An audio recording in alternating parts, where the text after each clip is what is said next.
Good morning. This is Dale Ellentenny with the Gus and Cho team in Nexit Mortgage. I'm here with my colleague Alex Carlucci here to talk to everybody today about non-occupying co-borrowers. What do you mean? What is a non-occupying co-borrower? So if you're an individual, let's say you're a potential FHA buyer and you're looking to buy a property, but maybe your income isn't enough to afford that property and you need to bring some other income into the equation. That's where a non-occupying co-borrower, such as a parent or a sibling, as an example, we would actually merge them into the application. We have to include all of their debts along with their income, and hopefully it's a debt ratio that works so you can buy the house. That's an example of a non-occupying co-borrower. One thing that I like to stress is if, let's say you're an FHA buyer and you have a 600 FICO score, and now you bring your parent in as a non-occupying co-borrower, meaning they live in their own residence elsewhere. They're not going to occupy the residence, but they're going to come on the loan with you. And they have a 700 FICO score. The representative FICO score for the pricing and the underwrite is still going to be the primary borrower, which is you, the individual who's going to occupy the residence, and not the non-occupying co-borrower. This applies to FHA, it applies to VA, it applies to conventional. There are some different rules on VA versus FHA. VA is a little bit more strict about who they will allow as a non-occupying co-borrower. I believe, and I'm going to double check this, it can only be a veteran. So if you have a parent who's willing to be a non-occupying co-borrower, that non-occupant co-borrower, even though it's a parent, must be a veteran, is my understanding. I will continue to research this, and we will update everybody on a future presentation. But Alex, what do you think? I mean, is there anything else you can add? Non-occupying co-borrowers help put a lot of deals together. Yeah, let me go over what non-occupied co-borrowers is huge when you don't qualify or your credit score is really low and for some reason we're not getting it approved. I have an example right now. I had a 520 credit score and she didn't have 30% down, but I pretended that she did to see if that would even work, because FHA is real forgiving when you put a large down payment down, but she wasn't getting approved. So I said, do you have a co-borrower, a family member? She said, my sister. So we ran her credit. She has a 750 credit score.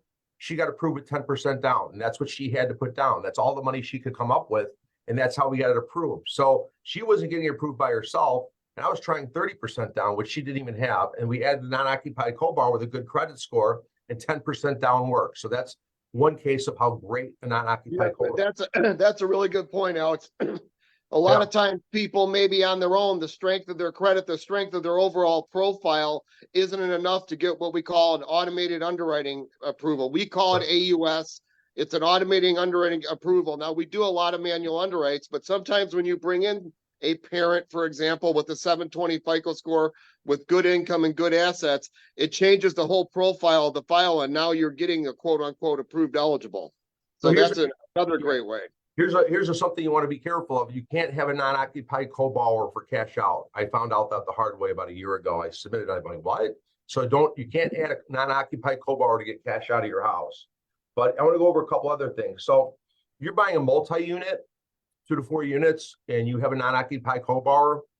FHA does not allow you to do the 3.5% down, even if you got 800 credit score, because they assume that you could be a straw buyer for the person that's, the non-occupied co-borrower, and they're just using you as an occupant to get the 3.5% down. So they err to 25% down. So keep that in mind if you're buying a multi-unit. About your non-occupied co-borrower, they're going to have a lot of questions for you. They're going to be like, what's this going to do to me? And the non-occupied co-borrower is going to call me. I said, after 12 months of your family member who's actually the borrower, the living there borrower, the occupied, takes 12 months with canceled checks. The non-occupied co-borrower goes out and wants to buy their own house.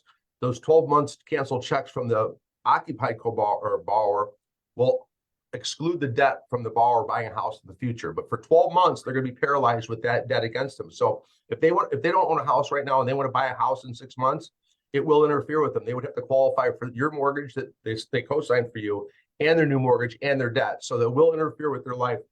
Alex, let me jump in. Does that apply to FHA and conventional both? Yes. So one thing you want to be careful of is you can never, ever make a payment for the occupied borrower during that 12-month window. If we can't verify that the borrower paid every single payment out of their bank account with only their name on it, or someone else's name that's not the person that's co-signing, then it excludes the debt. So if one payment's made by not by the borrower, then the non-occupied co-borrower is going to be stuck with that debt until you can have 12 months proof that the main borrower paid every payment out of their checking account. No cash payments. It has to be verified for 12 months, and you can exclude that debt. So keep that in mind too. Yeah.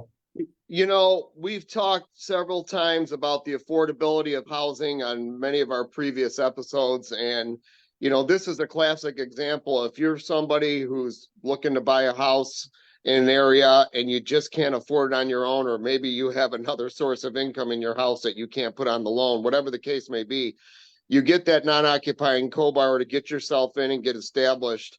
And hopefully, in this client, you know, hopefully, I don't have a crystal ball, but hopefully we see a rate drop here, or a drop in interest rates in the next 12 months, where then you could possibly refinance that non-occupying co-borrower off the loan. Correct. Or maybe there's another person in your house who's not quite ready to qualify for a mortgage. There's some credit related things that need to be fixed, and that's fixed over the next 12 months. So it's a great way to get in if you're struggling to get in for a variety of different reasons. Right.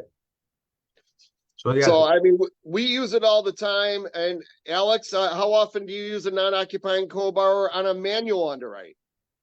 I don't know. I don't keep a record of this, but all I know is I just solved the loan with it this last month. So I think I do it often. A lot of people don't always have that non-occupied co-borrower that wants to do it. I attempt it very often. I don't know my success rate, but I do it often enough to know to ask for that. When everything else fails, I ask for, do you have anybody that will co-sign for you? That's one of the last questions I ask before I say I can't help you. I have one right now. I literally just talked to this person on Monday or Tuesday. She's got a 580 FICO score. We can get her FICO score to 620 or 630 pretty fast, but her income is the problem. She makes $35,000 a year, and in today's environment, it's very tough to buy a house on that income. Yeah. But fortunately, her grandmother is willing to be a non-occupant co-borrower, and she expects to be making $50,000, but you know, within 12 months. So that's a perfect situation where she brings her grandmother on, she gets situated, and ultimately her goal is to refinance and get her grandmother off. So if I have a borrower that's got like a 585 credit score, and I try 3.5% down, it doesn't work. 5% doesn't work. Hey, 7% works. Even though you're above 580, you can't get approved for the 3.5%. But if we had a non-occupied co-borrower, you get the 3.5% down.